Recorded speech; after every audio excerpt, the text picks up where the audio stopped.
saluons, bien-aimés frères et sœurs. Aujourd'hui, le jour où le Seigneur nous a fait encore grâce, pour que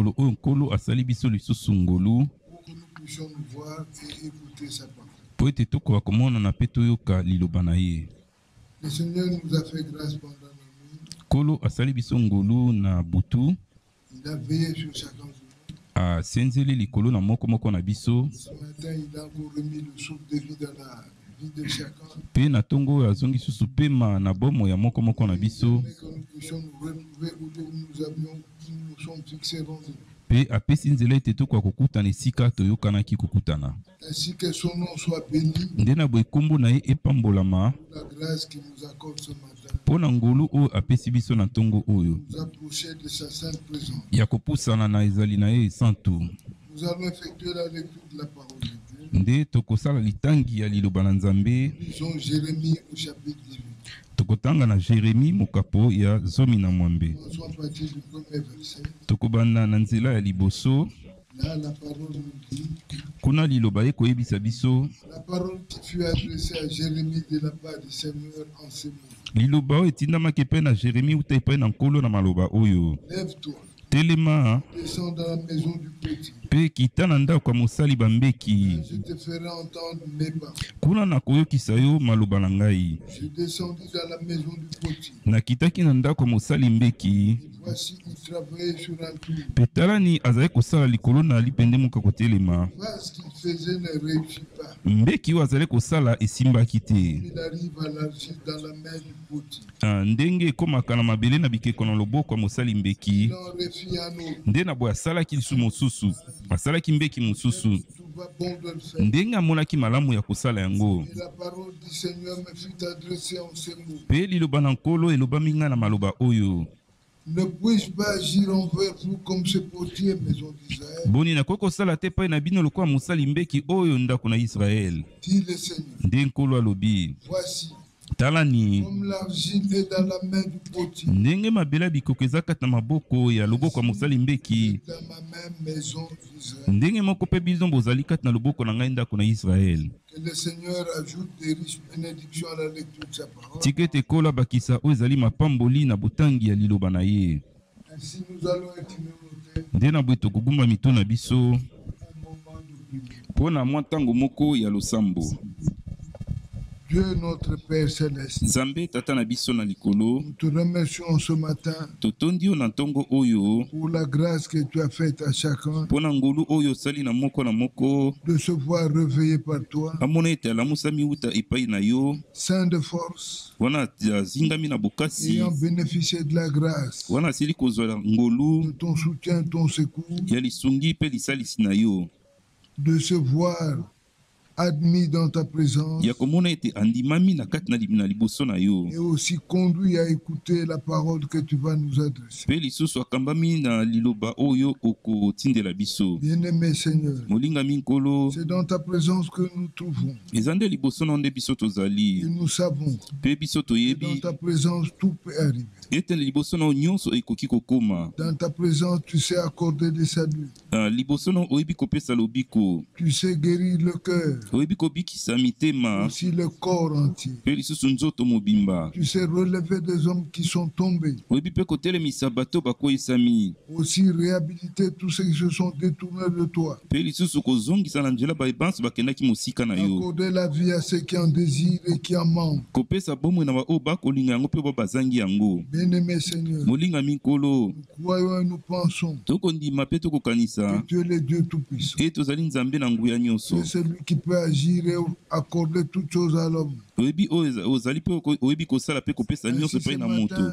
Nde na ntongo Nous oyo prions que tu viennes visiter le cœur qui ont besoin de toi, tokobondela toyebana kotala mitema oyo eza na bosenga na yo. besoin de ta grâce, Bosenga ya ngolu na yo. afin qu'ils arrivent à expérimenter Na tete bayebana kobika le salut divin. lobiko kouta na nzambe. Si la grâce Pe lisusu ngolu de connaître la justification, ya koyeba kosembolisama, sanctification, kobulisama, le baptême du Saint-Esprit, libatisi ya molimo mosantu un retour total vers toi. pe bozongi mobimba epai na yo. Bénis, Seigneur, la méditation que nous allons faire. Pambola oyo ezali komanyola oyo tokosala. Bénis les cœurs assoiffés. Pambola mitemo ezali na mposa. Bénis mon frère, bénis ma soeur. Pambola ndeko nanga mobali, ndeko nanga pe ya Bénis les bouches qui mwasi. vont parler. Pambola pe minoko mokoloba. Viens en aide au secours. Yaka na lisungi pe kosalisa. Tous ceux qui ont besoin de ton intervention. Banso baza na bosenga ya lisungi na yo. Père, réagis Sala dans le puissant et précieux nom de notre Seigneur Jésus-Christ. na kati na kombo na nguya pe atalo akolo na biso Yesu Kristo. Nous t'avons ainsi prié. Nde tobondeli boye.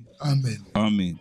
Bien-aimés frères et sœurs, Balingami bandeko mibali pe basi. nous nous trouvons dans la présence de Dieu Wana tozali liboso na Nzambe en ce matin pour écouter la parole. na ntongo oyo mpona koyoka liloba. Selon la grâce qu'il nous a accordée, Kolandisama na ngolu oyo apesi nous biso approcher de sa présence. mpona kopusa na liboso na ye. Comme nous venons de le lire dans le livre de Jérémie, Ndenge touti kotanga yango na mokanda na Jérémie, l'Écriture nous parle likomi ekolobela de biso ce que Jérémie avait vu. ya oyo Jérémie amonaki. Il a vu le Amonaki Seigneur adresser la parole à Jérémie lui-même, nkolo kotindela liloba epai na Jérémie lui ye moko. demandant de faire une descente dans la maison d'un potier. Kosenga na yebana kokita na kati na ndako ya mosali Et mbeki. dans la maison du potier, Mpe na ndako ya mosali mbeki yango, Jérémie l'a vu Jérémie amonaki travaillant autour d'un tour. komonaka mosali mbeki kosalaka liboso na libende na ye kosalaka mbeki moko. Mais Jérémie se rend compte Kasi Jérémie amoni sika oyo que le vase qu'il travaillait ete mbeki oyo azali kosala ne réussit pas. esimbaki te. Comme il arrive souvent Ndenge ekomaka mingimingi à l'argile dans la main du potier. na oyo ezali mabele na bikeko na loboko ya mosali mbeki, ekoki kosalema Travaillant sur un vase, ete kosalaka mbeki moko il peut arriver que le vase puisse rater. ekoki kosala ete mbeki yango esimba te. Alors, Nde na bongo le potier mosali mbeki yango s'est donné encore la tâche de pouvoir refaire un nde na autre vase. amipesi liso ete abandela kosala mbeki mosusu. Et Mpe le Seigneur lui dit, nkolo alobi na ye, ce que tu as vu, oyo omoni wana c'est ce que vous êtes dans ma main, yeba ete bino boza na loboko na ngai, maison d'Israël. ndako na Israel. Bien-aimés frères et sœurs, Balingami bandeko mibali mpe quand basi, nous essayons de nous approcher plus profondément de la parole, ntango tokomeka kopusa su pembeni su na nous liloba, comprenons par là qu'il s'agissait de la création. nde tokomona wana ete nde bakolobela nde ekelamu. La première créature que Dieu, la première image que Dieu a pu influer et donner à l'homme, Nde na boye lilingi ya liboso Nzambe asili kopesa epai na c'est-à-dire que le moto. premier homme que Dieu a créé, Eli kombe ete moto oyo ya liboso Nzambe akelaki c'est un homme raté. aza moto oyo esimbaki te.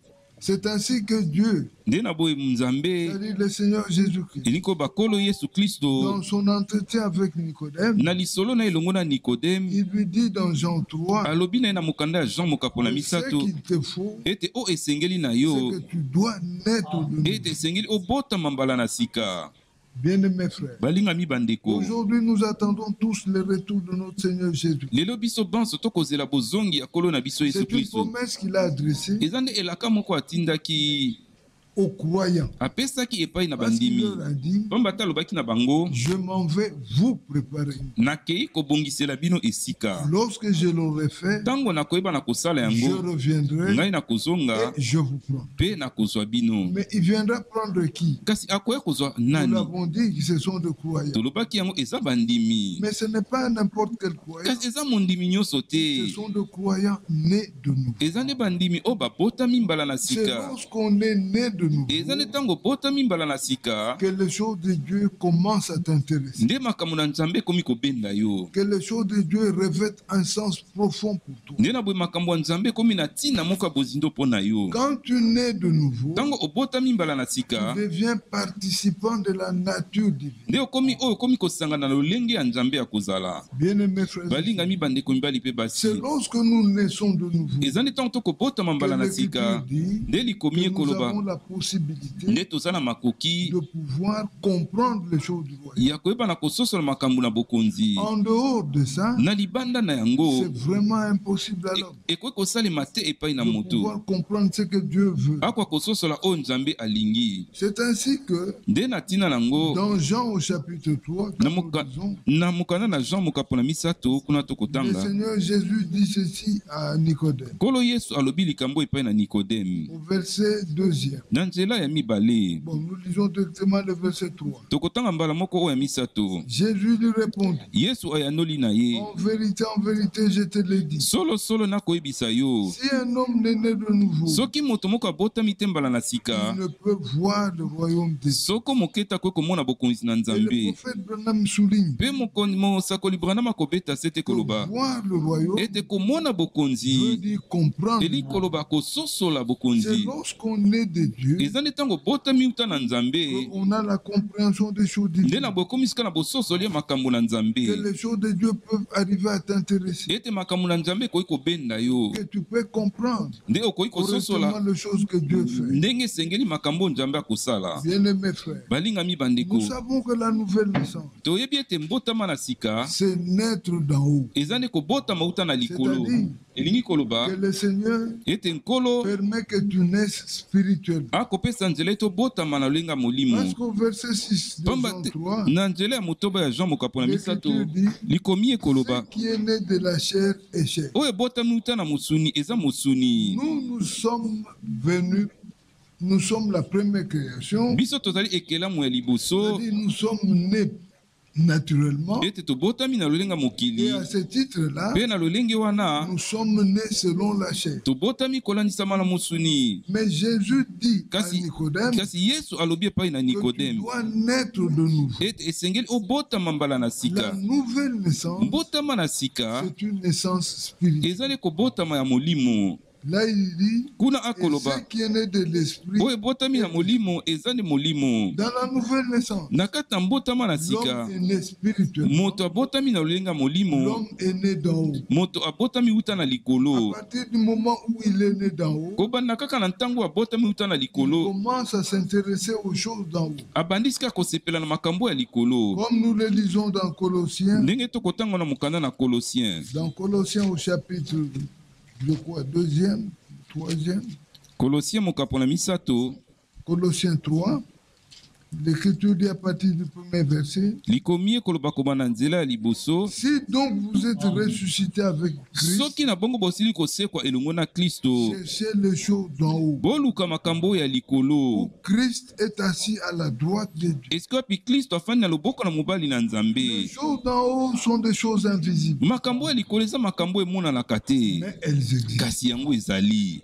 Les choses d'en haut, Makambo ya c'est likolo comme la justification, eza lokola ya c'est kosembolisama, comme la eza sanctification, lokola c'est kobulisama, comme le baptême de eza l'Esprit. lokola libatisi ya Ce molimo. sont des choses que l'œil ne voit pas, Eza nde makambo oyo liso ekomona mais te, cela n'annule pas l'existence de ces choses. kasi yango ekolongola te ete makambo yango ezala. Ce sont des choses Eza makambo qu'on ne voit pas, oyo bamonaka mais qui te, existent. kasi oyo mango mazali. L'Écriture dit quelque part Likomi ekoloba esika moko que les choses visibles ete makambo emonanaka sont passagères, yango elekaka, mais les choses invisibles kasi makambo emonanaka te sont éternelles. yango mazali seko. Bien-aimés frères, Balingami bandeko, avec la première naissance, nakobotama ya liboso nous étions tous ratés. biso banso esimbaki Mais le te, Seigneur nous a imposé. kasi kolo apesi biso na nouvelle makasi naissance. oyo ezali mbotama na Il dit sika. ceci à Nicodème. Akoloba boye epai na Nikodeme.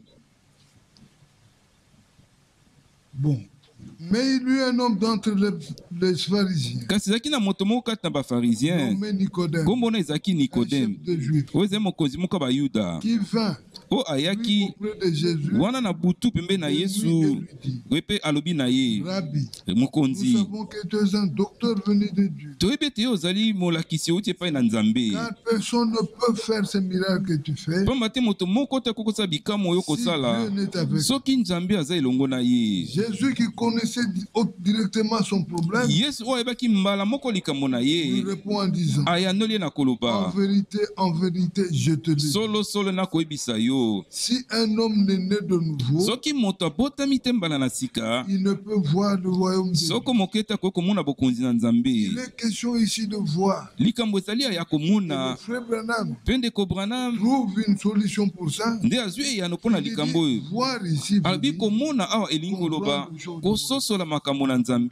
bien-aimés frères, Balingami bandeko, lorsqu'un homme ntango moto se met à écouter la parole de Dieu, abandi koyoka liloba na Nzambe, comme la parole de Dieu est une sémence, lokola liloba na Nzambe eza momboto, Souvenez-vous que dans Matthieu 13, il est écrit na Matthieu zomi na misato que la ekomami parole de Dieu ete liloba na Nzambe est une semence eza nde momboto qu'un semeur est venu semer. ete moloni moko ayaki kolona. Nous le lisons à partir du verset Matthieu 13,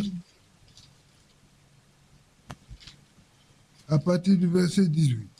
Matthieu zomi na misato koma na nzela zomi na mwambe. Vous donc, Bino na bongo écoutez ce que signifie la parabole du semeur. boyoka oyo elingi koloba lisese ya moloni. Lorsqu'un homme écoute la parole du royaume Ntango moto akoyoka liloba ya bokonzi et ne la comprend mpe pas, akososola yango le te, malin vient moyini et akoya enlève ce qui a été semé dans son cœur. mpe akolongola oyo elonami kati na motema na ye. Cet homme est celui qui a reçu la semence le long du chemin. Moto oyo aza oyo aisili koyamba momboto nzela Verset 23. nzela tukumbe na Mais misato celui qui a reçu la semence dans la bonne terre, oyo asili koyamba momboto na kati na mabele ya malamu celui qui entend la parole eza nde oyo akoyoka liloba et la comprend. mpe akososola yango. Alors là, nde na bongo kuna nous voyons en présence d'un cœur qui est né de nous. tokomona toza liboso ya motema oyo ebotami mbala na Un sika, cœur qui comprend, pamba te motema oyo c'est un ekososola cœur régénéré. eza motema oyo ezongisami Et sika, l'Écriture dit, mpe likomi ekoloba il porte du fruit. akomema mbuma Et un grain en donne 100, mpe mbuma moko ekobimisa kama, un autre 60, mosusu tuku motoba, un autre 30. mosusu tuku misato. Bien-aimés frères, balingami c'est bandeko, parce que la semence eza po ete a momboto trouvé un endroit propice. esili kokutana na esika oyo ya Et la malamu, semence mpe momboto a pu se lever. mpe momboto ezwaki makoki ya kobima. C'est pourquoi, frère, Nde na ntina yango le bandeko, frère Branham disait, ndeko Branham akoloba lorsqu'un homme écoute la parole de Dieu, ntango moto akoyoka liloba na Nzambe il est en présence de la parole de Dieu, aza liboso ya liloba na Nzambe et que son cœur écoute la parole, mpe motema na ye ekoyoka liloba, son cœur s'ouvre motema na ye et efungwami la semence tombe dedans. mpe momboto ekoyi kuna na Alors kati. le cœur se referme Nde na boye motema et ekangami la parole commence à croître dedans. mpe liloba ebandi kobota kuna na kati. Un tel homme, Moto ya lolenge wana pas nous surprendre, ekoki kokamwisa biso te puisse expérimenter la nouvelle naissance. etako kobika mbotama na sika. Le frère Franck dit Ndeko Frank akoloba que lorsqu'un homme est né de nouveau, ntango moto abotami mbala na sika ou lorsqu'un homme écoute la parole de Dieu, to ntango moto akoyoka liloba na Nzambe il tourne vers Dieu. nde akobaluka epai na Nzambe.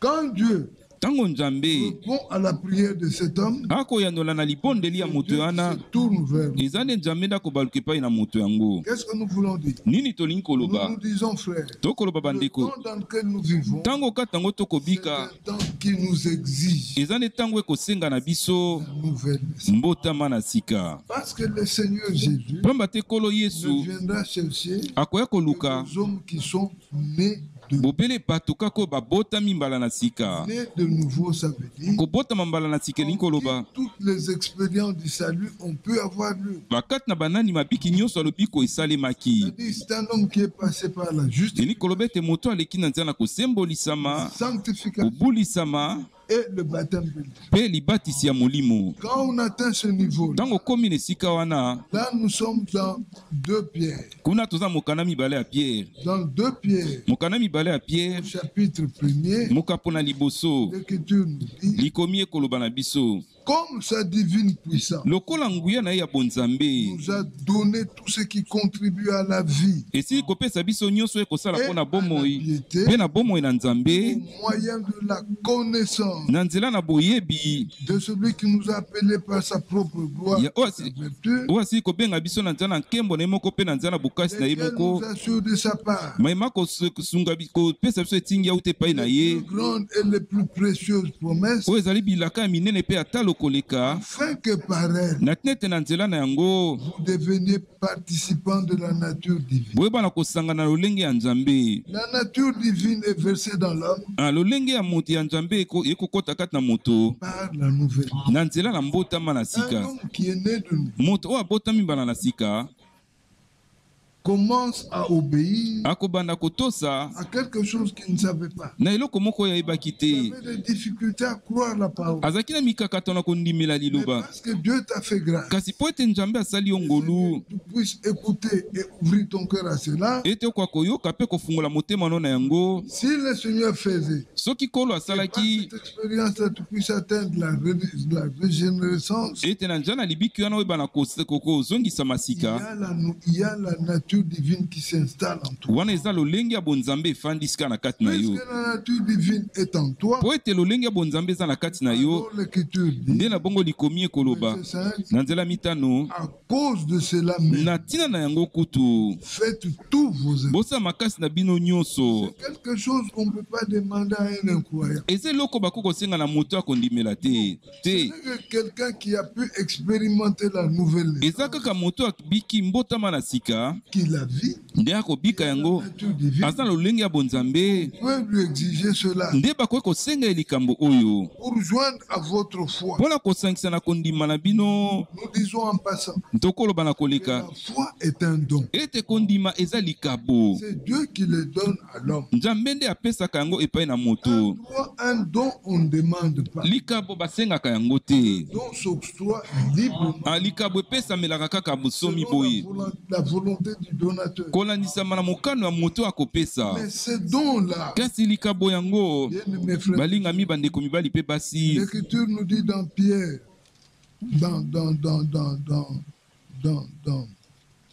attendez, dans Jude, likomi ekoloba na mokanda ya Jude. Jude n'a pas de chapitre, mais il a seulement. Jude eyaka na bachapitre te, ezaka na baverse. Au 3e verset, na nzela ya misato l'Écriture dit, bien-aimé, likomi ekoloba balingami, je désirais vivement vous écrire au sujet de notre salut commun. lokola nalingi kokomela bino na ntina na lobiko na biso banso, Je me suis senti obligé. namonaki ete esengelaki na ngai. Le salut que nous avons, c'est un salut commun. lobiko toza nango eza lobiko ya biso Nous avons banso, tous été sauvés de la même manière pamba te biso banso tobikami kaka tobiki na lolenge moko par la croix de notre Seigneur Jésus-Christ, na nzela na ekulusu ya nkolo na biso yesu kristo, par l'œuvre accomplie à la croix. na nzela na mosala oyo ekokisami na ekulusu.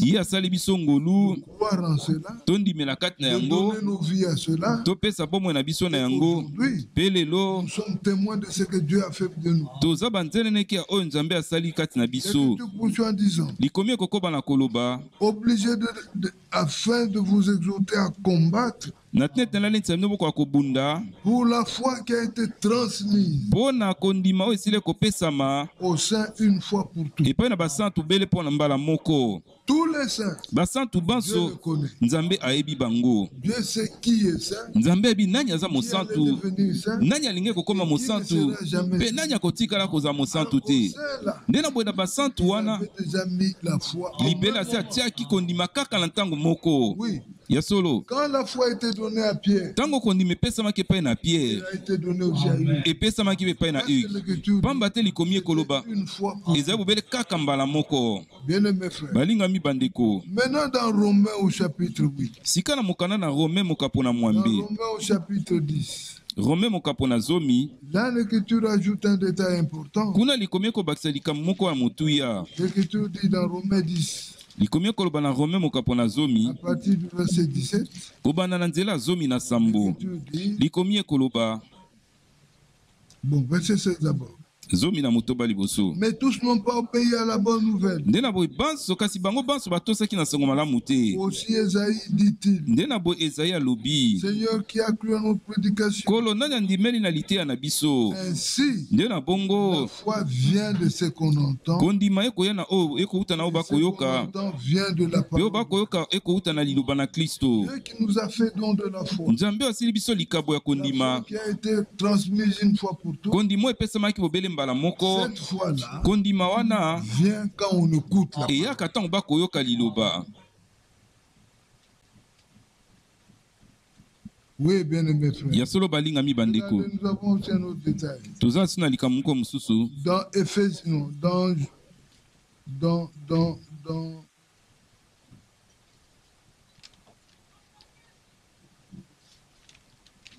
attendez, 2 Pierre, là où nous étions, Na mokanami wala Pierre esika tozalaki. là, l'Écriture dit, Kuna likomi ekoloba. premier verset, Na nzela liboso. Simon Pierre, serviteur et apôtre de Jésus-Christ, Simon Pierre mosali pe ntoma na Yesu Kristo. à ceux qui ont reçu en partage une foi du même prix que la nôtre. Ba o baseli kozwa na likabo kondima oyo atalo moko na oyo ya biso. C'est que la foi Eni koloba kondima qui s'était manifestée en Pierre, oyo etalisamaki kati na Pierre. c'est la même foi Ezaka kondima qui moko se manifeste aussi en moi. oyo ekotalisama pe na kati na ngai. Nous l'avons reçu de la même manière. Pamba te tosili koyemba ngo kaka ndenge moko. C'est la foi du même prix. Eza kondima oyo atalo moko. C'est une foi identique. Eza kondima ya ndenge moko. Oui, bien aimé. Ya solo balinga Mais la mibandeko. foi se nourrit par la parole. Kasi kondima eleisamaka na nzela na liloba. C'est pourquoi aujourd'hui, Nde na ntina nango lelo. dans Éphésiens au chapitre 2e, Na mokanda na Efesien mokapo na mibale. l'Écriture nous dit là-bas, Likomi ekoyebisa biso kuna. dans Éphésiens 2 au verset 20, Efesien mokapo na mibale nzela tuku mibale. l'Écriture dit, Likomi ekoloba. verset 19, ainsi donc vous n'êtes plus des étrangers ni des gens du dehors, Zomi na libwa nde na bongo boza su bapaya te to bato ya libanda te. mais vous êtes concitoyens de saints, Kasi bozali lisanga basantu. gens de la maison de Dieu. Baya ndako na nzambe. Vous avez été édifiés sur le fondement des apôtres et des prophètes, Bosili kotongama likolo na moboko ya bantoma pe ya basakoli. Jésus-Christ lui-même étant la pierre angulaire. Yesu Kristo ye moko kozalaka libanga na talo ya C'est katikati. la parole apportée par le prophète, Eza nde liloba oyo ememami epai na basakoli. aussi par le docteur, Pe lisusu pe na balakisi.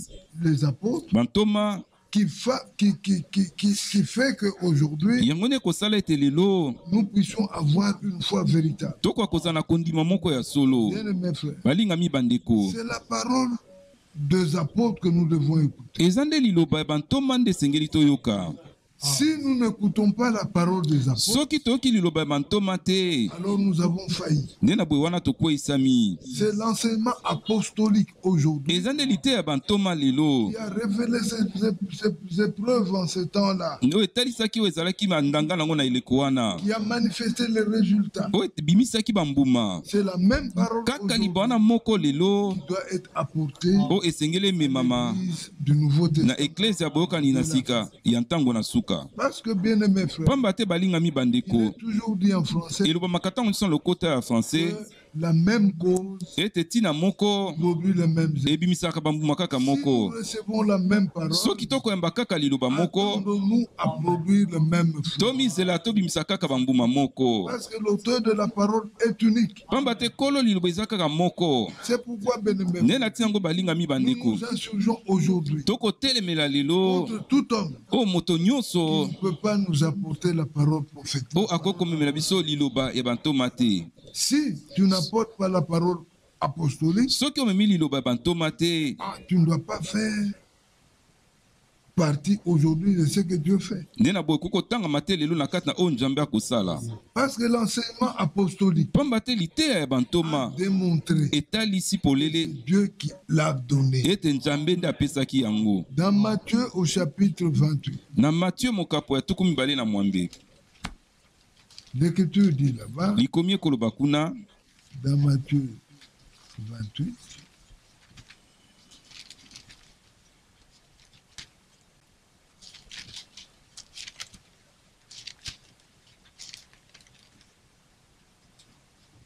l'Écriture dit à partir du verset 16e, likomi ekoloba kobana nzela zomi na motoba. les 11 disciples allèrent en Galilée sur la montagne que Jésus leur avait désignée. Bayekoli zomi na moko bakendeki na Galile liko na ngomba oyo Yesu alakisaki bango. Quand ils le virent, Ntango bamonaki ils ye, se prosternèrent devant lui. bagumbamaki liboso na Et ye. quelques-uns eurent de lui. Kasi ndambo kati na bango bazalaki na mwa ntembe. Jésus, Yesu s'étant approché, leur parla ainsi. wana kopusanaka alobi na bango boye. Tout pouvoir m'a été donné dans le ciel et sur la terre. Bokonzi nyonso mapesameli ngai wuta na lola mpe na mokili. Allez, Bokende faites de toutes les nations mes disciples, bokomisa bikolo nyonso bayekoli na ngai. le baptisant au nom du Père, Kobatisaka bango na nkombo na tata du Fils et ya du mwana mpe ya elimu mosantu. Alors écoutez, Nde na boye boyoka et enseignez-leur mpe boteya à bango observer tout ce que je vous ai bayeba na prescrit. kolandela oyo nyonso ngai nakomeli bino. Et voici, Mpe talani je suis avec vous tout le jour naza elongo na bino mikolo nyonso jusqu'à la fin du monde. kino na suka ya mokili. Aujourd'hui, Lelo la fin du monde n'est pas encore intervenue. suka ya mokili na ne komite. Mais si Kasi nous soki prêchons ce que Jésus avait prescrit à ses disciples, to kote ya o Yesu akomelaki bayekoli na ye, Jésus sera avec nous. Yesu akozala elongo na biso. C'est pourquoi, bien aimés frères, Nde na ntina yango balingami nous avons bandeko. cet impérieux devoir Toza na mokumba wana de pouvoir dire que les choses que nous rencontrons dans la Bible. ya koloba obele kaka makambo tokomona kati na Biblia. On voit le souci Tokozala na de susi voir l'Église rétablie, redressée. ya komona eklise ya kozongisama Si nous kotelemisama. allons avec nos pensées, Kasi soki tokende elongo na makanisi na nous biso allons échouer. wana tokolonga te. Mais si nous faisons intervenir la parole apostolique, Kasi soki tosili kosalela liloba ya bantoma bien, mes frères, balingami le bandeko, résultat escompté sera. bambomo tokozela ekomonana. Nous sommes dans Jérémie au chapitre 6. Toza na mokanda na Jérémi mokapo ya motoba. Dans Jérémie au chapitre 6, Na Jérémi mokapo na motoba l'Écriture dit là-bas, likomi ekoloba kuna à partir du verset 17, kobana nzela zomi na sambo. il dit, j'ai mis près de vous des sentinelles. Abi natie pembeni na bino basindili. Soyez attentifs au son de la trompe. Bosala keba na koyulisama ya kelelo. Il y avait plusieurs sentinelles, Basindili bazalaki ebele. mais une seule trompette. Kasi kelelo kaka moko. C'est-à-dire, Elingi koloba plusieurs sentinelles, basindili ebele. mais quand ils sonnent la trompette, Tango bakoyulisa kelelo il n'y avait qu'un seul son identique. ezali kaka ntangwa moko ya ndenge moko. Acte au chapitre 4. Toza na mokanda na misala mokapo na mine. Dans Acte au chapitre 4, Mokanda na misala na bantoma mokapo na mine. l'Écriture dit au verset 42, je crois.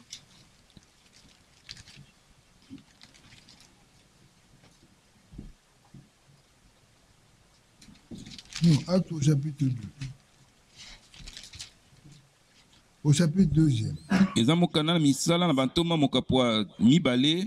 Verset 40, l'Écriture dit, Nzela tukumi na likomi koloba. et par plusieurs autres paroles, Pe na nzela maloba misusu ebele. conjurez les exhorter, Bazali kobondela bango mpe kolendisa bango. disant, Kolobaka sauvez-vous de cette génération perverse. bomibikisa na ekeke oyo esili kobeba. Ceux qui acceptèrent la parole furent baptisés, Baye bandimaki liloba bazwaki et libatisi. en ce jour-là, Pe na mokolo le wana nombre de disciples s'augmenta d'environ 3000 âmes. motango ya bayekoli ebakisamaki pembeni na milimo koto misato. Verset 42. Nzela tukumi na mibale. Ils persévéraient dans l'enseignement des apôtres. Bazali kotia molende na kati na malakisi ya bantoma. Il y avait plusieurs apôtres, Ezaki na bantoma ebele. mais un seul enseignant. Kasi lilakisi kaka Quand moko. tu écoutais Paul, Tango kozali koyoka Paul, c'est comme si tu avais écouté Pierre. eza lokola oyokaki Pierre. Parce que si tu écoutes Pierre, Pamba te soki oyoki les Pierre, choses qui sortiront de lui makambo makobima uta na ye seront identiques ekozala ndenge moko à celles qui sortiraient de Pierre. na oyo ekobima epai na Pierre. C'est pourquoi, bien aimé, Nde na ntina yango balingami bandeko. l'Église arrivée au temps de la fin. Lelo eklesia ekomi na ntango na suka. Nous avons un seul devoir, Toza na mokumba bobele moko. de faire entendre au peuple de Dieu Eza nde ya koyokisa libota na Nzambe la parole apostolique. liloba oyo ya bantoma. Parce que si c'est elle qui est prêchée, Pamba te soki yango nde eteyami, que l'on dorme, olala, que l'on veille, osenzela, que l'on fasse du bruit, osala makelele, l'Écriture dit, likomi ekoloba sans aucun effort, ata makasi moko te, la parole croit. liloba ekokola. Et quand elle croit, Pe ntango yango ekokola, dans le cœur qui croit, kati na motema ekondimela, mène la nature de Dieu. ekomema lolenge ya Nzambe. Si cette nature existe, Soki lolenge yango ezali, alors elle va produire du fruit. nde yango ekobimisa mbuma. C'est ainsi que nous lisons dans 2 Pierre au chapitre 1er. Nde na ntango tokotanga mokanda liboso ya Pierre mokapo ya liboso, L'Écriture dit là-bas, likomi ekoloba kuna, verset 5, nzela ya mitano, à cause de cela même, na ntina na yango kutu, faites tous vos efforts. bosala makasi na bino nyonso, Bien-aimés frères, balingami nous bandeko. l'avons dit ici. Tolobaki yango awa. Ceci, on ne peut pas demander ça à un incroyant. Oyo bakoki kosenga yango soko moke te na moto andimela Il te. n'a pas expérimenté la nouvelle naissance. To moto asili kobika mbotama na sika te. C'est lui qui a connu la nouvelle Kasi naissance. oyo asili kokuta na mbotama na Aussi sika. vrai. Ndenge pesa ya solo, a été un don pour lui. kondima ezalaki likabo mpo na ye Ces choses ici ndenge moko mpe ya solo makambo oyo ekotalisa mauta yango moko seront produites par la nature qui est en lui. pamba te yango ekobimisa mauta na lolengo eza na kati na ye L'Écriture dit, mpe likomi ekoloba à votre foi, de joindre à votre foi la vertu, kobakisa na kondima na bino bokasi à la vertu la na science, bokasi boyebi à la science la na tempérance, boyebi koyeba na komikanga à la tempérance la patience. koyeba na komikanga motema molai C'est la patience qui est recommandée. motema molai nde esengami Jacques au verset 5. na mokanda na Jacques mokapo ya mitano Au verset 7, l'Écriture dit, na nzela ya sambo likomi ekoloba soyez donc patient. nde na bwe bozala motema molai Un homme qui a expérimenté la nouvelle naissance moto asili kobika mbotama na sika sera patient. akoyeba na kozela Il ne va pas commencer à brusquer le jour. akolinga ata welisa Il makambo va se dire, pamba ata ces komilobela choses ici, ete makambo c'est oyo Dieu qui les a promis. nzambe nde alakaki yango Ce n'est que Dieu seul qui est capable. bobele kaka nzambe moko aza na makoki ya kotalisa yango Aujourd'hui, frère, lelo il y a bandeko beaucoup de bruit, ce sont les... makelele ebele ebimi Oh, la pluie de l'air est tombée. o mbula eleko na suka ekwei Mais où sont ces bruits-là? kasi wapi makelele Vous les yango entendez encore? bokoka yango lisusu Parce que une vérité pamba te solo sera toujours vraie. ekotikala kaka bosolo Un mensonge, lokuta même si ata soki vous commencez à danser, obandi kobina vous faites des incisions dans la chair, omikatikati na nzoto aussi longtemps que ce n'est pas de la bouche de Dieu que cela est sorti, na ntango wana eza wuta na monoko na nzambe te yango ebimi cela ne s'accomplira pas. yango ekokokisa masoko moke te Alors la Bible nde continue na à boye dire, biblie ekokoba na koloba soyez donc patient, nde boyeba na kozala motema molai frère, bandeko jusqu'à l'avènement du Seigneur. kino na bozongi na nkolo Nous n'allons rien faire. tokofonde eloko moko te Nous n'allons rien produire par nous-mêmes. tokobimisa eloko moko te uta na biso moko La Bible elle-même pamba te biblie yango moko a instruit. epesi biso lilakisi toyeba na kozala motema molai Nous allons exercer notre patience. nde na boye tokosala motema molai na biso Attendre jusqu'à ce que l'avènement du Seigneur se passe. kozela kino ete bozongi na nkolo esalema Plusieurs ont fait de cet avènement-là comme si cela venait d'eux. mingi bakomisi likambo ngo lokola soki yango eutaki epai na bango Regardez, botala nous sommes dans 2 Pierre, toza mokanda mibale ya Pierre chapitre 16.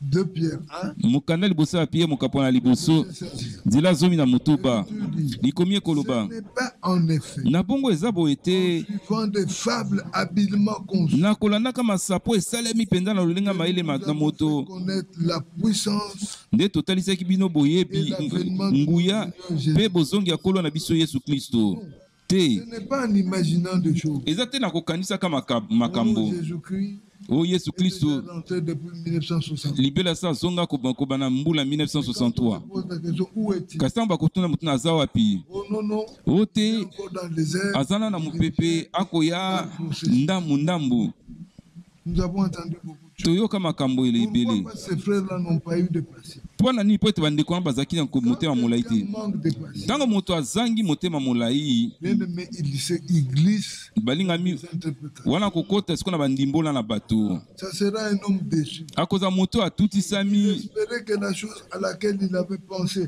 puisse venir de cette manière. azalaki kokanisa azalaki kolikela likambo azalaki kokanisa koya eya na lolenge wana lokola yango eye te Non, il est déçu. nde na boye alembi nzoto Si tu es patient, kasi soki oza motema molai tu verras ce que Dieu avait promis. okomona oyo nzambe alakaki Bien-aimé frère, balingami bandeko l'Écriture dit mpe likomi ekoloba que ete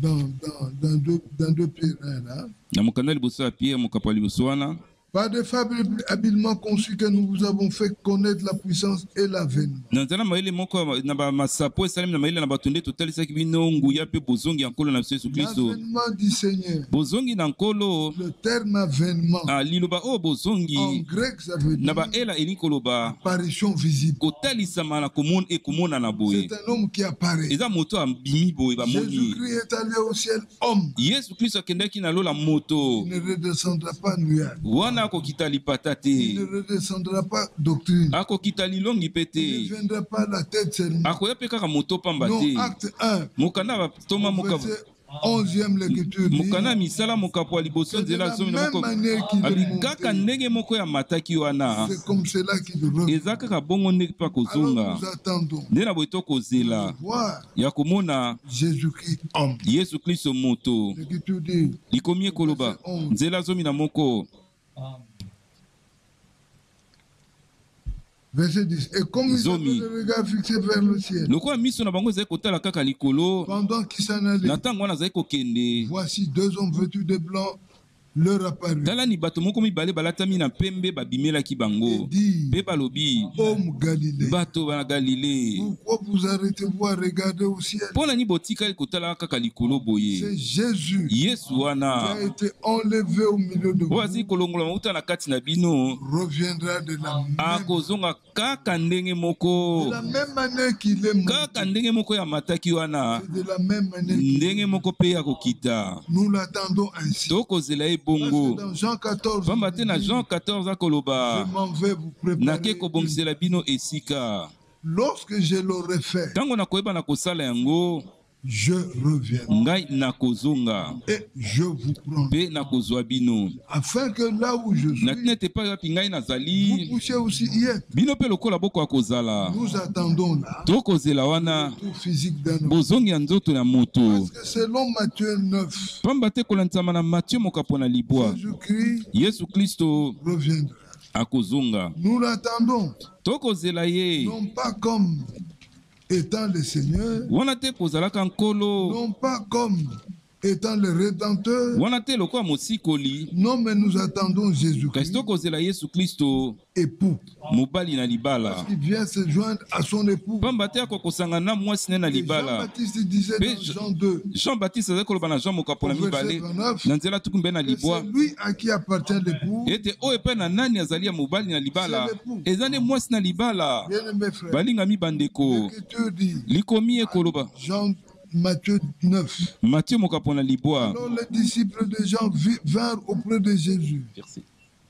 Jean 9, verset 14. na nzela zomi na mine nde na boye bayekoli na jean bayaki epai na yesu Et dit, mpe balobi pourquoi nous et les pharisiens jeûnons-nous, mpo na nini biso na bafarizien tokokila bilei tandis que tes disciples ne jeûnent pas? zoka nde bayekoli no bakokila bilei te Jésus leur répond, yesu ayanoli na bango les amis de l'époux baninga mobali na libala peuvent s'affliger pendant que l'époux est là. boni bakokozala mawa na ntango wana mobali na libala azali wana Les jours viendront où l'époux leur sera enlevé mikolo mikoya oyo mobali na libala akolongola mauta kati na bango et ils gêneront. nde na bongo bakokila Bien-aimés frères, balingami bandeko le croyant mondimi a une vie de jeûne. azalaka na bomoi ya kokila Si je ne jeûne pas, soki nakilaka te ce n'est pas péché. nasumuki mpe te Si le Seigneur me conduit à pouvoir jeûner, soki kolaka mbinga nakila je vais le faire. nakosala yango Parce que Jésus dit, pamba te yesu akoloba le temps viendra où l'époux leur sera enlevé. ete ntango ekoya oyo mobali na libala akolongola mauta kati na bango mpe bango bakokila Mais nous attendons que l'époux revienne. kasi tokozela ete mobali na libala yango azonga L'époux reviendra mpe mobali na libala akozonga selon ce que dit l'Écriture. kolandisama na ndenge likomi ekoloba Il va revenir akozonga pour nous prendre. mpo na koya kozwa biso Et notre rencontre avec lui kasi bokutani na biso elongo na ye se passera dans les airs. ekosalema na mipepe Aujourd'hui, lelo nous sommes épouses, membres de fiancés à Jésus. lelo tobandisami na libala na epai na yesu Oui, nous ne sommes pas encore la femme de la vie. nani tokomi mwasi ya mwana na pate te Nous sommes fiancés. tobandisami nde na libala Paul le dit dans 2 Corinthiens 11, mpola akoloba na 2 Corinthiens mokapo ya zomi na moko fiancés, ete ngai nabandisi bino na libala epai na yesu kristu une vierge. lokola ngondo moko ya peto Nous devons nous garder comme tels. esengeli tomibatela ndenge wana Une vierge, c'est une fille qui est chaste. ngondo aza mwasi oyo aza abatelami Oui, c'est-à-dire qu'il n'a pas eu de trouble en rapport avec certains autres. elikoyeba ete akutani na mibali misusu te Il s'est pur pour son mari. amibateli mpo na mobali na ye Nous aussi, biso mpe lokola star de Marie, wana lokola nous ne mari connaissons point d'homme. toyebi mobali mosusu te Nous n'avons qu'un seul époux. toza obele kaka na mobali moko garder chaste pour lui. C'est-à-dire, nous n'allons pas nous livrer aux autres doctrines. Étrangères. Non. Nous avons pour doctrine toute la Bible. Toute la Bible est notre doctrine. Prenez-vous qu'à la montagne de transfiguration. Jésus-Christ est apparu avec 3 personnes. Il est apparu avec... Ça, c'est dans Matthieu 17. Nous pouvons lire ça. Matthieu 17. L'Écriture dit...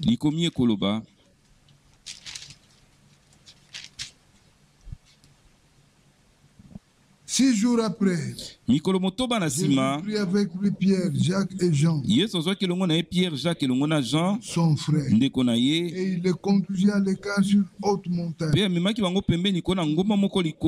Il fut transfiguré devant eux. Son visage resplendit comme le soleil, et ses vêtements devinrent blancs comme la neige. Et voici, Moïse et Élie leur apparurent, tenant avec lui. Pierre, prenant la parole, dit à Jésus, Seigneur, il est bon que nous soyons ici. Je resterai ici 3 temps. Toi, une pour Moïse et une pour Élie. Comme il parlait encore, une nuée lumineuse le couvrit. Et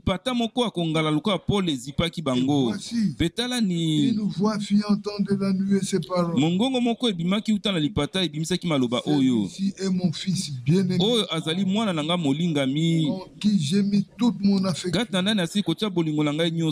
Écoutez-le.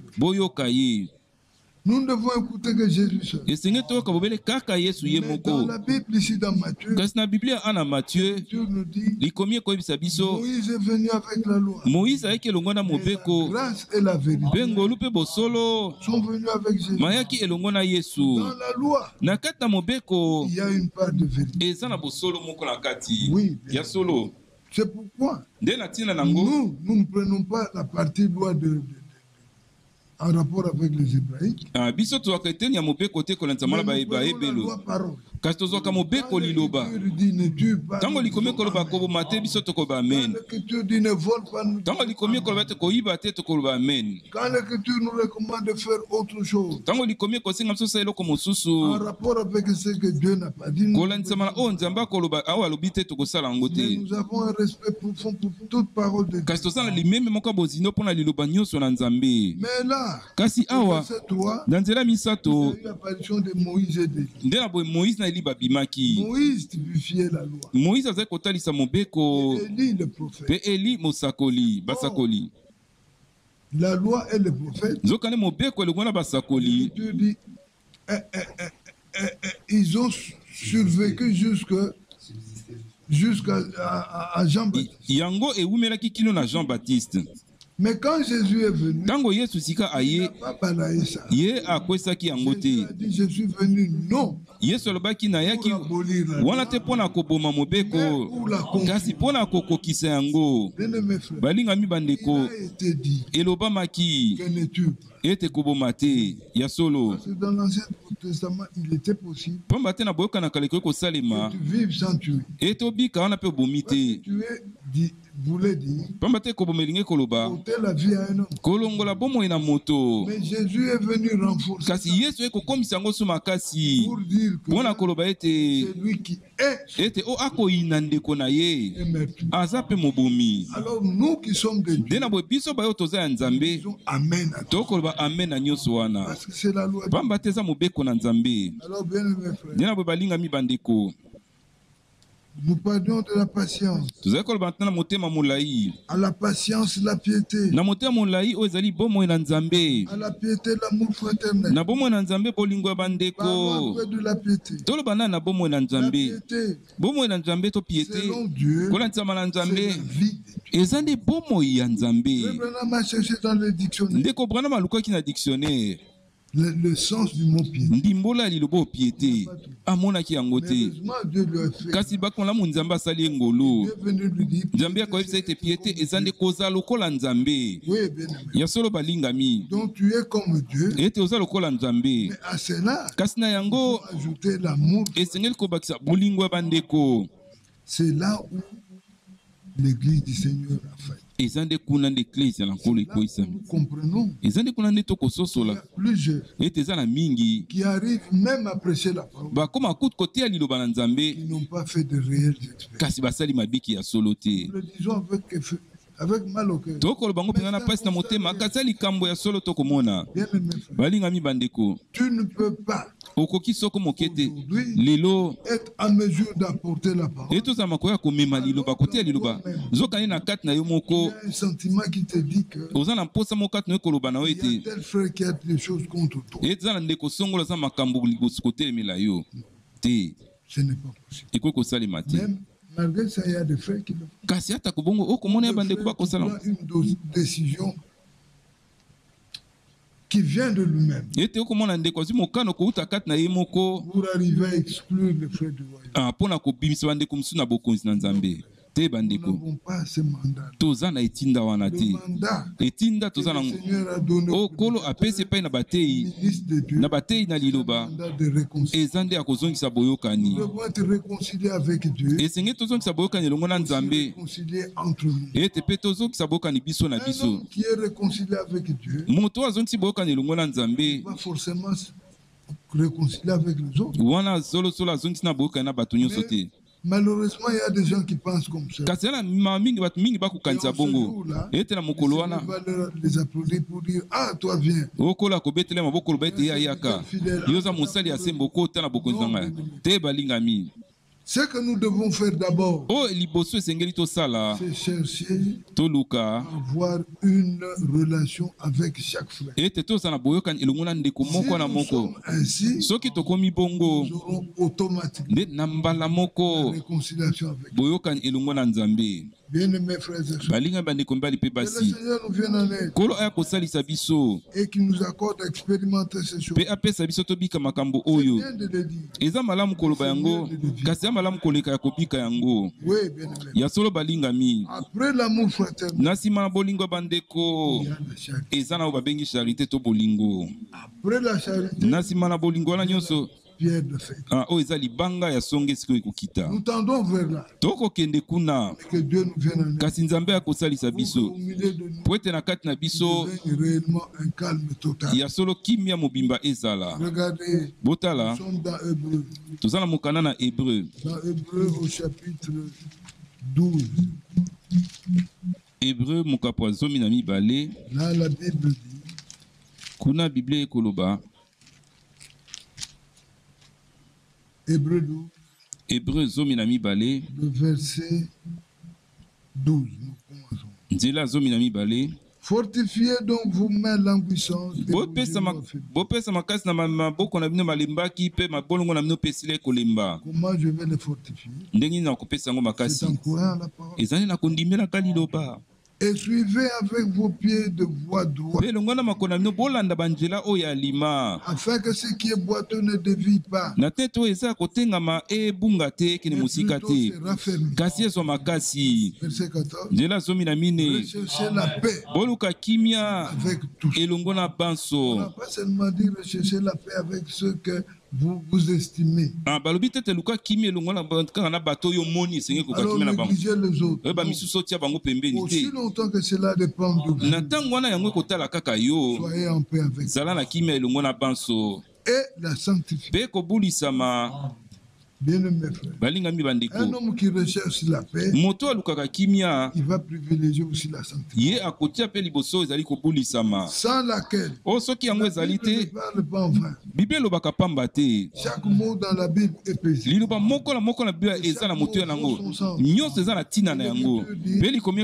Sans laquelle, personne ne verra les saints.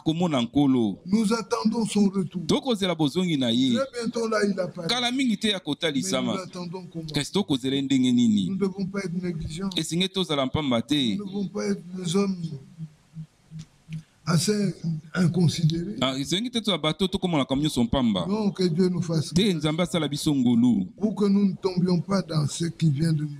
Po ete to ko ete na o auti koloba na biso kuna. Sans laquelle personne ne verra le Seigneur. O soki yango te moto moko ta komona nkolo. Verset 15. Nzela zomi na mine. Veillez à ce que nul Bosenzela na lolenge te ata moko te amipima mangolu na nzambe. Oh, bien-aimé frère. O balinga mi bandeko. Que le Seigneur nous vienne en aide. Kolo aya kosalisa biso. Parce que la grâce de Dieu, Pamba te ngolu na il y nzambe. a plusieurs façons de se la priver. Ezande na balolenge pelo ko kozanga yango. Tu peux te priver de la grâce de Dieu en la rejetant. Oko kozanga ngolu na nzambe na kobwaka ka yango. C'est-à-dire en fermant ton cœur à son égard. Likobete na kokangaka motema na liboso na yango. Autre chose, To eloko tu peux mosusu. rejeter la grâce Oko kobwaka ngolu. tout en vivant dans la disgrâce. Wana na kobika na kozanga ngolu. Si nous ne sommes pas étrangers à cela, Biso toza bapa na makambo wana te. bien mes frères, Balinga mi bandeko.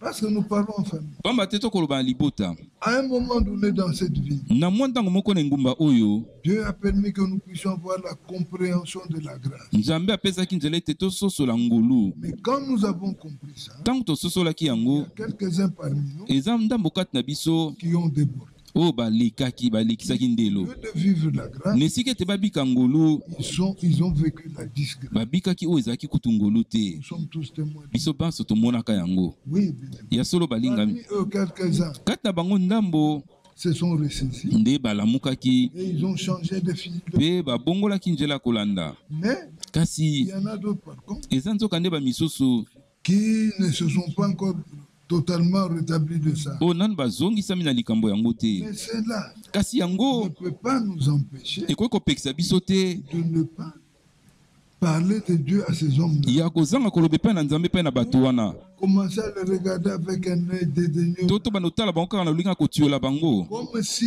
lokola Dieu soki nous avait établis nzambe atiaki biso pour pouvoir accepter qui on peut accepter, po ete tondima baoyo tondima baoyo tokoki kondima tout ce qu'on peut rejeter. tobwaka mpe baoyo bakoki kobwakama. Bien aimé frère, Balinga bandeko dans le royaume de Dieu, na kati na bokonzi na il y a la nzambe place pour tout faire. eza na esika mpo na bandeko Il y nyonso, a la place pour tout croire. eza na esika mpo na bandimi nyonso. Ce que nous devons faire, Oyo esengeli na biso tosala implorer la grâce de eza nde kobelela ngolu na nzambe que le Seigneur arrive à relever ses frères. po ete nzambe akoka kotelemisa bandeko wana. Oui, bien aimé frère, Ya solo balingami bandeko, que Dieu nous vienne en aide au secours. nzambe akosalisa biso Parce que tous nous avons besoin de son secours. pamba te biso banso toza na bosenga ya lisungi na ye. Branham disait, William Branham azali koloba grâce, ngolu et grâce, eza ngolu celui qui la reçoit. Comme bobele kaka mpo na oyo akozwa yango mpe lokola ngolu. la grâce Ngolu ne choue pas. ekwesamaka te, Mais cette grâce-là kasi ngolu yango a un enseignement. eza na liteya.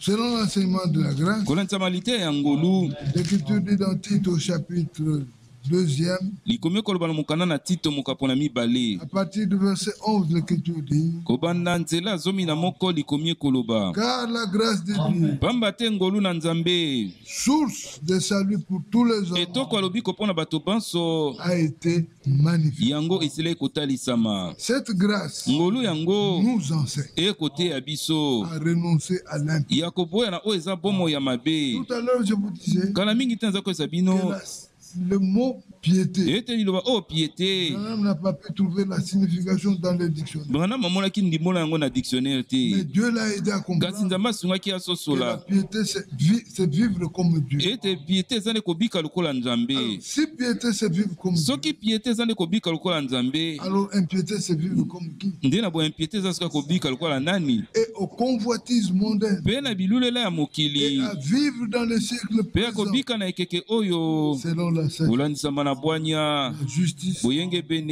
et la piété. mpe bomoi na nzambe En attendant nakozelaka bienheureuse espérance elike oyo ya kitoko et la manifestation de la gloire du grand mpe Dieu kotalisama ya nkembo ya nzambe et monene de notre Seigneur Jésus, mpe ya mobikisi na biso yesu kristo qui s'est donné lui-même oyo amipesaki ye moko pour nous, mpo na biso afin de nous racheter na te te bana kosikola de biso toute iniquité na lisumu nyonso na encore. De se faire un peuple. Père mikomisa ila libota moko. Qui lui appartient. Oh mozali ya ye. Purifié oh par petola mi na nzela na ye. Zélé pour les Père molende pona misala ya malamu. Oui. Ya solo balingami. Ça c'est le travail que Dieu a fait. Oh ezande mosala o Nzambe asalaki. Il a fait. Pona nani asali yango asalaki yango pona biso pona moko na biso na tete biso tobungaki ya solo tozwama mobimbe epai na Nzambe yango nde oyo Nkolo asali balingami bandeko na kati na bomoi na Nzambe oyo Nzambe asali pona moto nali koyeba na mbotama na sika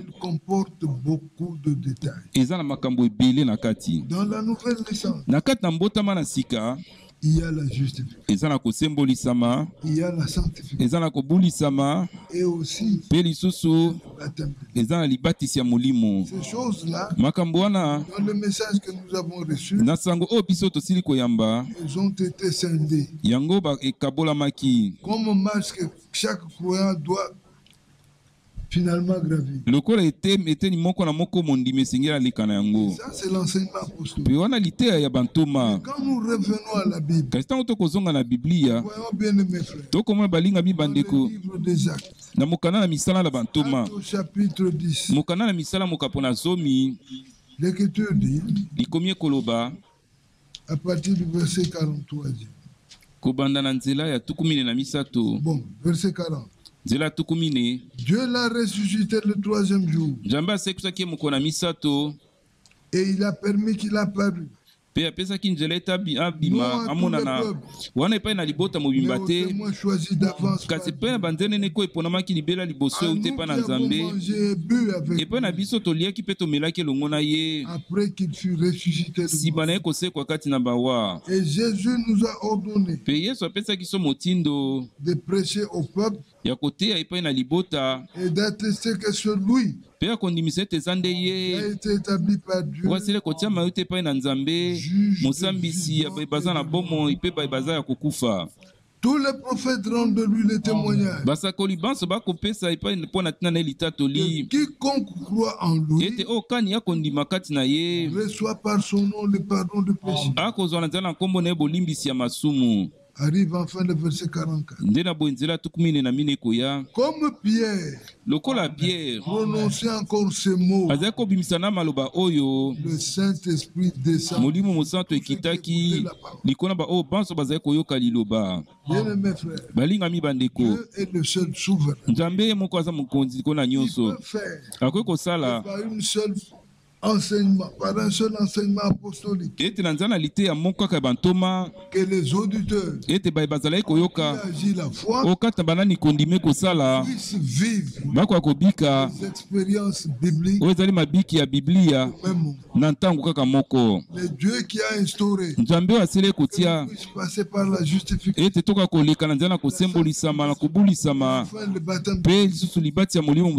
Que tu puisses et qu'il puisse accomplir en toi toutes ces choses-là en une seule fois par l'écoute de la parole. Bien-aimés frères, c'est pourquoi aujourd'hui qu'il plaise à Dieu qu'il puisse donner à tout frère n'importe où il se trouve de revenir à l'enseignement apostolique. Le problème n'est pas de vouloir chercher à amener la sainteté dans l'église. C'est bien de le faire. On s'y prend. Avec la sagesse de l'homme, nous ne récolterons que déception. Bien-aimés frères, je vais prendre un exemple. Je sais que boire c'est mauvais. Aucun prédicateur ne peut encourager son frère à boire. Mais dans la Bible ici, vous ne trouverez nulle part où il est écrit ne buvez pas. Mais l'enseignement apostolique ne vous enivrez pas. C'est ça l'enseignement. On ne peut pas faire autrement. Il n'y a plus pas plus de saint que Dieu. Ezana mo sant ko likanzambe azate. Soki nzamba ko kondima. Ete moto kwa komela. Kasi alangwa te. On ne peut se saouler. Ba olangwaka. Après avoir bu. Simala komela. Mais aujourd'hui, lui ne voit pas de problème. Kasi ya komona likambo. Pona ninga esengena tungisa mapona yango. Nous devons voir comme Dieu. Esenge to mona lokola nzambe. Alléluia. Que Dieu nous vienne en aide. Nzambe akosalisa biso. Et qu'il nous bénisse. Pe apambola biso banso. Nous allons incliner. Tokokuma mito na biso. Pona mwa tango moko ya losambo.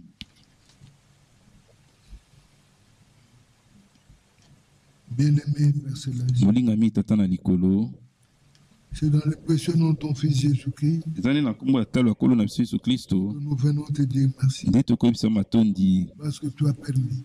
Nous avons annoncé la parole de cette manière. Seigneur, tu connais nos cœurs. Tu sais ce qu'il nous faut. Et ce qu'il nous faut là, c'est toi qui l'as. Nous nous remettons à toi. Viens à notre aide. Tu connais nos imperfections. C'est là où nous sommes tombés. C'est tout ce que nous avons comme manquement. Mais toi, tu es celui qui a dit. Je ne veux plus me fâcher contre eux. Ma colère s'est détournée d'eux. Parce que je leur ferai grâce. Tu nous as fait grâce. Au bois du calvaire. Là où tu as accepté de revêtir nos péchés. Notre vie mauvaise. Tu as cloué cela là. Et tu nous as rendu des hommes libres. Bien-aimé Seigneur, nous te prions. Viens en aide. Tu viens nous secourir. Ne nous abandonne pas dans ces faiblesses qui ont manifesté leur ascendance sur nous. Mais regarde à ce que tu as accompli à la. Bien-aimé Dieu, nous remettons toutes tes mains. Parce que tu nous as fait la promesse que tu es parti nous préparer. Lorsque tu l'auras fait, tu reviendras et tu nous prendras. Afin que là où tu es, nous sommes aussi. Seigneur, nous attendons. En attendant ton secours, ton retour, Père, viens accomplir dans chacun une purification essentielle. Seigneur, fais de sorte que nous soyons rendus prêts pour quand ce jour-là, lorsque le cri retentira, que nous montions à ta rencontre. Bénis-nous, Seigneur. Bénis la parole qui est sortie. Tu avais pris l'engagement. Tu avais dit dans la nouvelle année de prendre soin. Qu'il t'a doit sur nos cœurs. Et tu allais faire de sorte que nous puissions obéir et aussi mettre en pratique. Agis dans la vie de chacun. Dans le puissant précieux nom de Bien-aimé Dieu, c'est encore vers toi que je me tourne. Pour te recommander mes frères et mes soeurs qui pendant ce temps sont dans de tout sont accablés par de maladies. Écoutez cette parole. Souviens-toi d'eux. Puisses-tu te révéler à eux, le guérir, que ton nom soit honoré. Bénis mes frères et sœurs. Écoutez cette parole. Tu connais le désir de chacun. Révèle-toi à eux. Le puissant.